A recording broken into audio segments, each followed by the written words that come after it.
Buongiorno ragazzi, davanti a me Xiaomi 15T. Mostro come cambiare la suoneria.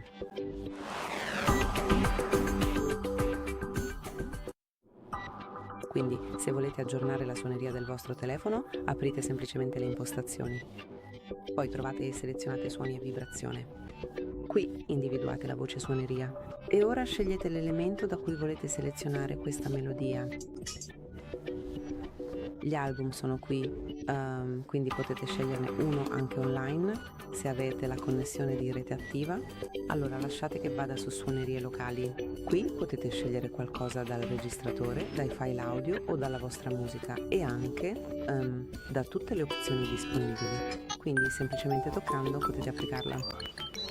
Poi tornate indietro e come potete vedere è già impostata. Qui avete il nome, quello nuovo. Grazie per aver guardato. Per favore iscrivetevi al nostro canale e lasciate un like.